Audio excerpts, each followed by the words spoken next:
Right now at 11, a different perspective. We're getting a look at what happened the night Jacksonville native Marcellus Stinnett was shot and killed by police in Illinois. Sentencing day, 2 former Jacksonville City Council members were handed down their prison sentences on federal fraud charges. Plus, a Duval judge who oversaw the county's election counting has resigned days before the election. How a political bias came into play and what happens now. And heading into peak holiday season, we're taking a look at big hiring sprees going on right now in tonight's Now Hiring. This is First Coast News on your side.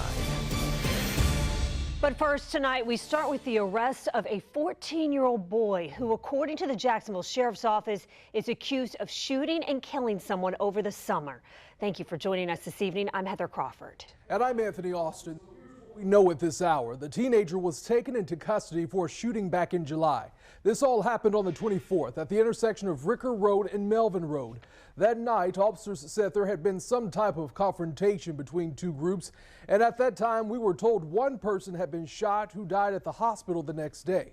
Now tonight, the sheriff's office says that teenager is in police custody and has been charged with 1 count of murder and 4 counts of attempted murder.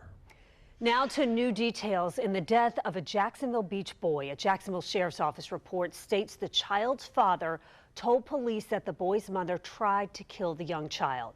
And an arrest report states that the woman tried to attack a first responder with an uncapped syringe. On your side's Haley Harrison went through the newly released documents and brings us more tonight from Jacksonville Beach. The report says the child's father and the resident of this home on Republic Drive called 911 that night after he found the 4-year-old was not breathing. He then attempted CPR as he waited for help. The JSO report states the father also told dispatch the child's mother, 46-year-old Amy Oliver Lewis, quote, tried to kill the child. When Jacksonville Fire and Rescue arrived, the child was unresponsive and taken to the hospital, where he later died. Police say Oliver locked herself in a bathroom that the father had to force open for JFRD, who found Oliver in her underwear with an uncapped syringe. According to the documents, Oliver proceeded to lunge towards the member of JFRD, making a stabbing motion with the syringe. The firefighter then closed the door, quote, fearing for his safety. The report states Jacksonville police officers arrived at the home to detain Oliver, who was taken to the hospital for medical attention. 10 pills were also found in her purse, but police say there's no indication a doctor prescribed them to Oliver. Oliver was booked into the Duval County Jail early Wednesday morning. She faces charges of aggravated assault on an emergency care provider and possession of a controlled substance, but is currently not facing any charges in the child's death. Now, according to court records, the man who lives at this home had a closed custody case with his child's mother. Now, the woman in that case is Oliver. In Jacksonville Beach, Haley Harrison, First Coast News. On your side. Haley, thank you. We are seeing for the first time tonight what happened the night Marcellus Stinnett, a Jacksonville native, was shot and killed by Illinois police officers about a week ago. Waukegan police released some body and dash cam video of what exactly happened. Investigators say it first started with a traffic stop where an officer first addressed Stinnett by name. What's your first name? What's your first name? For what? You're Marcellus, right? Yeah, for what? Yeah, you're under arrest, man. Why? Because I said. So it was following this moment where the conversation turned tense. In the video, the officer could be heard claiming Stinnett had a warrant out for his arrest. About 30 seconds later, according to police, the car driven by Stinnett's girlfriend, FARAH Williams, took off, leading officers on a chase before this happened. They're going west on Helmholtz. They just 50.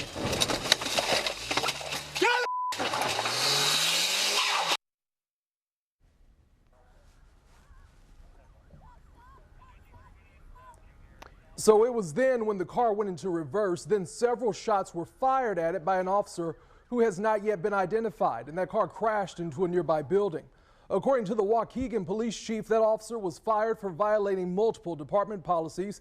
The Illinois Attorney General says criminal charges could be filed against the officer if he finds a crime was committed. As for the arrest warrant claimed against Stinnett, his family's attorney says he couldn't find one. Tonight, 2 former Jacksonville City Council members are set to go to prison following their conviction on federal fraud charges. Here's On Your Side's Troy Kless, who was at the courthouse for their sentencing hearing. both Katrina Brown and Reginald Brown, former city council members, still optimistic after learning about their sentencing today. Again, Katrina Brown getting 33 months in prison and Reginald Brown getting 18 months. They both say that they do plan to appeal the sentences, which they have at least 14 days to do. So while today, again, put the sentencing of this fraud case to bed, again, there still might be more in the future. In downtown Jacksonville, Troy Kless, First Coast News on your side. Now to the latest on the general election. A judge who was overseeing results in Duval County has resigned after our partners at the Florida Times Union uncovered political donations he made and signs for a particular candidate all over his front yard, a violation of elections rules. Here's On Your Side's Alex Osiris to break it all down for us. With Judge Shore now off of the canvassing board, it has state representatives and council members from Duval County calling for the work that's been done so far this year to be voided. Now, that may not happen, according to a lawyer that we spoke with, who says that given the opportunities to challenge the canvassing board at the time, that there may not be any legal bounds to do that. Now, this doesn't necessarily mean Shore is completely cleared of the situation, as the matter may be referred to the Judicial Qualifications Commission. Reporting, Alex Osiris, First Coast News, on your side. So let's take you beyond the ballot tonight and start with the latest from the campaign trail, where it looks like Florida is set to be a deciding factor on election night. Now, both candidates for the White House were in Florida, narrowly crossing paths in Tampa. President Trump held a rally there in the afternoon, while former Vice President Joe Biden was there late this evening holding a drive-in rally. Now, another one of the president's sons will campaign on the First Coast. Eric Trump scheduled to be in Jacksonville Beach on Saturday. And listen up, if you don't want to vote on Election Day, the next 3 days are your last chance. For almost everyone, early voting ends on Saturday, which is Halloween, except for Duval and Nassau counties, where your last chance is on Sunday. And if you're still unsure what will be on your ballot when you head to the polls, just text us. We'll send you voter guides for both Florida and Georgia. Text the word election to the number there on your screen, 904-633-8808. And with just 5 days until Election Day, I spoke tonight to Rachel Cremona, a political science professor at Flagler College, about voter disinformation and the impact it's having on the election cycle. She's most concerned, she tells me, about disinformation that tries to convince Americans that we have a corrupted electoral system. As long as we think the system is fair, we think we'll have a fair shot at changing it the next time around. If you start to persuade people that the system is not fair, you undermine the whole thing, because now when the outcome comes, I can say, well, that's because somebody corrupted it. And that's what we're setting ourselves up for. And I think that's very, very dangerous. All right, we want to go ahead and toss things over now to Chief Meteorologist Tim Deegan for a check of your forecast. All right, what a day it was of record heat again, but cooler air is on the way. First, the last of Zeta's tropical tail coming through right now with some brief showers. They're heading offshore. Early in the morning is when the cool front will arrive, barely with the cloud, but with cooler and maybe more significantly as far as how it's going to feel, drier air filtering into the First Coast. So lows around the area, 51 to 61. We'll have sunny skies, low relative humidity levels, pretty much seasonable weather. Now, a second stronger front's on the way. We'll take a look at that in just a few moments. Thank you, Tim. For the first time today, the public had the chance to weigh in on the controversial proposed development at Lot J. The proposed mixed-use development includes an entertainment complex, hotel, office space, and residential buildings. But the project has stirred opposition as City Council considers whether to provide more than $200 million in taxpayer subsidies for the project. Deep diving into Jacksonville's long history of redlining tonight, a racist policy that shaped America's cities and created disparities that still exist today. But even before redlining, Jacksonville created its own map designating where the most undesirable businesses would be located. All Your Side's David Jones sat down with the local architect and urban planner who says correcting racial disparities will mean undoing the geography set in place 100 years ago. There's a reason that certain neighborhoods look like they look today. You can pour as much money as you want to into a result, but if you don't change the cause, you're not going to alleviate or resolve the issue. finding that root cause is a job Jacksonville architect and urban planner Ennis Davis is perfectly suited for. Understanding zoning and history and development of the city and the policies we have in place and how they play out over the course of time, that can be a very significant and important tool. A tool, Davis says, to address the challenges certain communities face: crime, poverty, poor schools, or health disparities.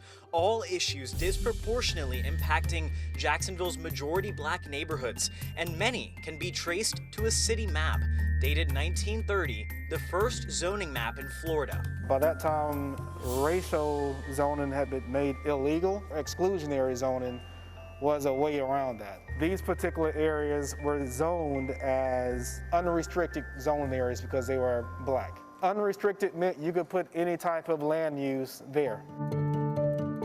You could open up a slaughterhouse next to somebody's house. So all the negative things that you didn't want, that kind of set the foundation for what neighborhoods would be redlined in the following decade. Redlining was a discriminatory practice where government agencies in particular refused to make home loans in black inner-city communities. Essentially across the U.S., not just Jacksonville, every majority black neighborhood in the city at that point, a U.S. city at that point in time, became red.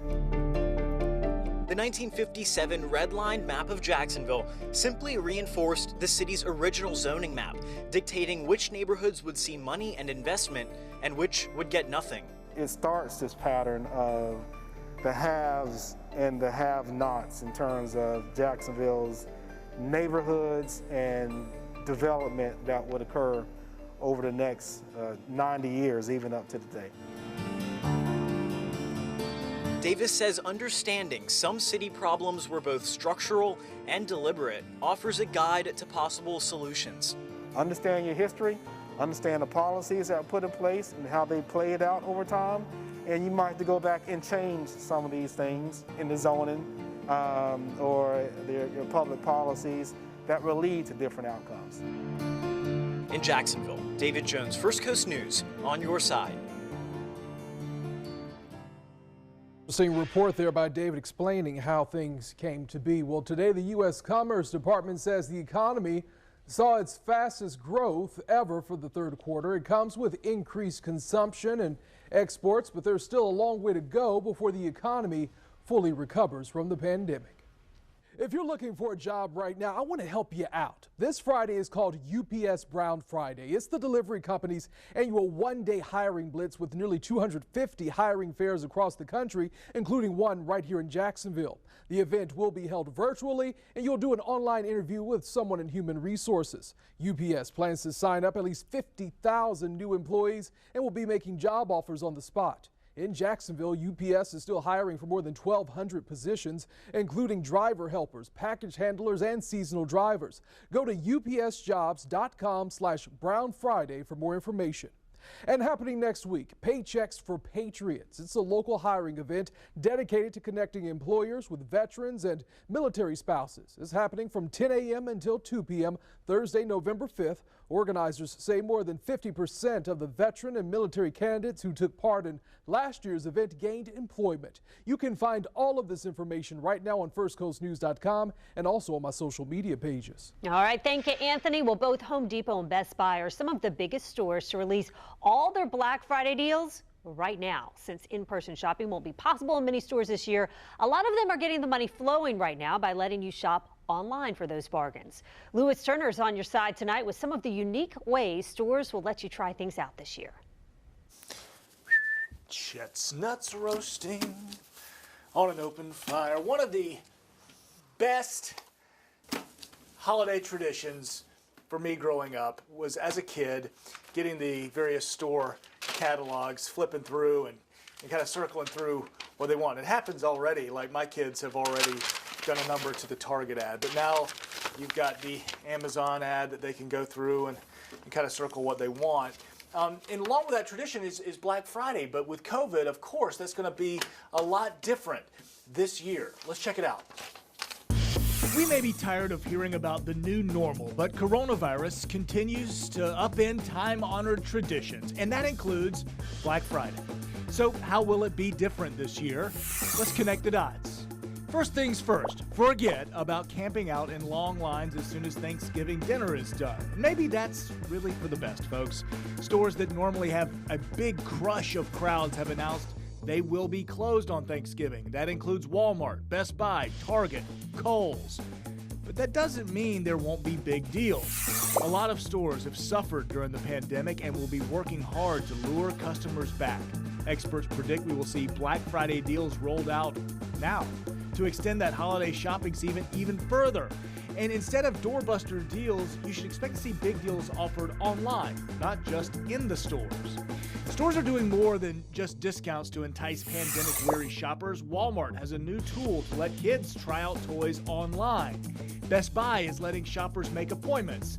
You can expect a lot of stores to be offering curbside pickup. While my kids have done a number on the toy books, there's an adult version of this, of course. So the Home Depot has already released their Black Friday deals. And while I don't need a 2-pack of Brandywine entry knobs and deadbolt sets, they're only $15.97, Santa Claus. Heavy duty modeling adhesive.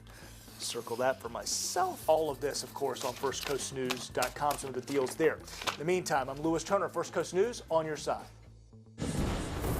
Now, your most accurate forecast from the First Coast News weather team, sponsored by AC Designs.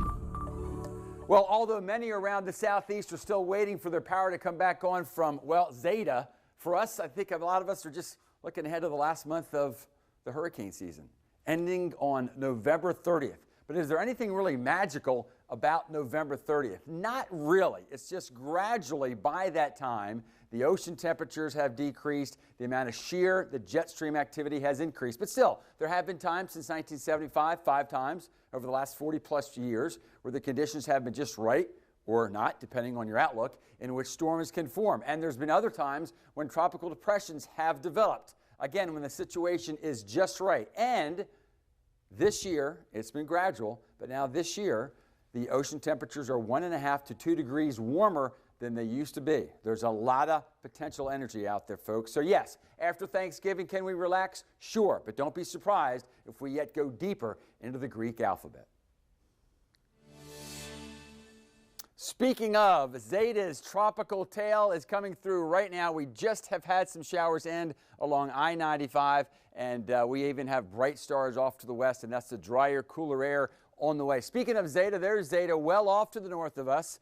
It hit the New Orleans area and surrounding regions, especially coastal Mississippi and Alabama, with one of their strongest landfalling hurricanes in late October ever. There it is, racing over the North Atlantic and heading away, and that should be our last name system for October. What about November? Well, it looks like the next system will be developing deep in the Caribbean, and more than likely, well, not more than likely, the next one named, and this one will probably be Eta. For now, deep in the Caribbean, but it is one we will be watching for next week. So it's going to be next week's theme. But let's come back home where we're looking in the other direction, not to tropics, but off to the west and to the northwest. So we've talked about the first front that's going to come through. Dry, cool. I think you're going to love tomorrow's weather and tomorrow evening. And really Saturday looks okay as well. But that same high pressure system, once it goes off to the north of us, the cool winds will blow off the warmer ocean, and thus at least a coastal nor'easter will be developing. So if you want your clear day between Friday and Saturday, Friday is your day. Inland,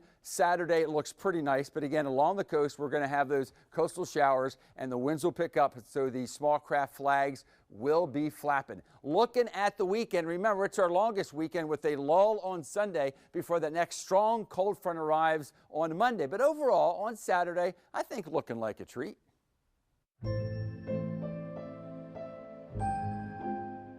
So with COVID now, how are you doing Halloween at your house this year? On my Facebook page, Dawn says, Halloween is not canceled. We're going to enjoy. Jerry says, staying home with my porch lights off. I respect everybody's feelings on this. So let me tell you what I learned today. The CDC has a list out now of activities for Halloween from highest to lowest risk.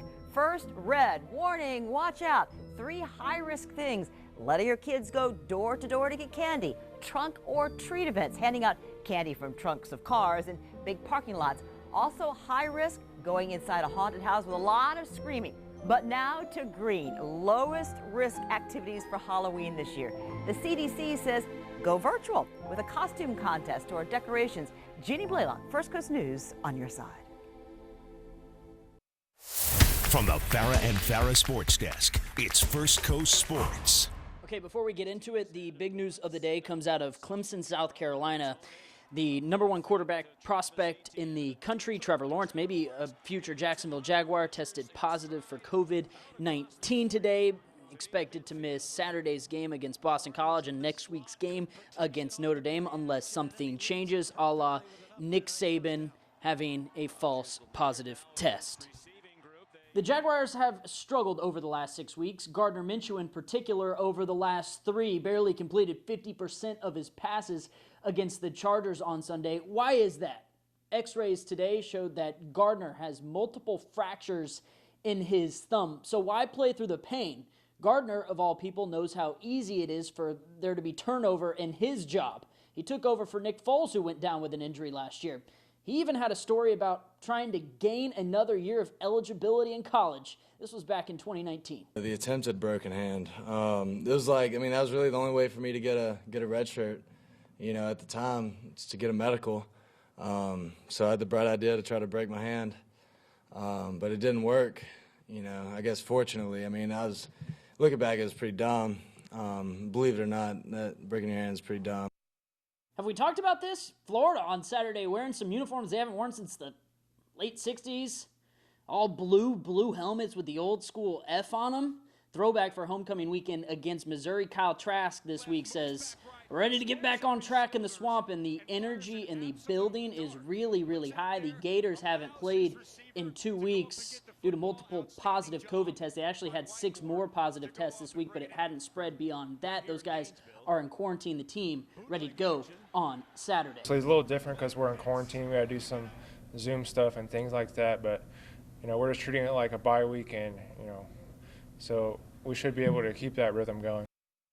This week on the PGA Tour, we've got a really cool story. It's in Bermuda. Fred Funk will make his 650th career PGA Tour start. Whatever, it's not really a milestone number, but why this week is special for Funk is because he's paired with his son, Taylor. Taylor went to Ponte Vedra High School. He's making his 2nd career PGA Tour start, and he's paired with his dad at the Bermuda Championship. We'll keep you updated all week long on this story. You guys have a great rest of your night. Ben Murphy, First Coast Sports.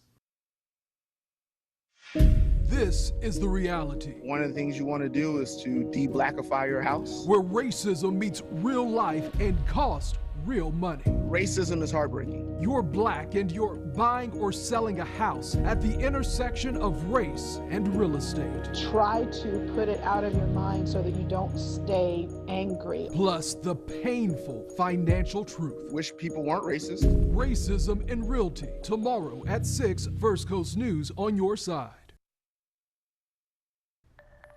Tropical will be long gone tomorrow. Nice and autumnal. Might be a few spooky showers on Saturday. Don't forget, it's the longest weekend of the year. All right, Tim. Thank you. I can't wait to fall back an hour this weekend. All right. Thanks so much for being with us tonight. Good Morning Jacksonville starts at 4:30 a.m. Hope you have a great night. We'll see you back here tomorrow. Good night.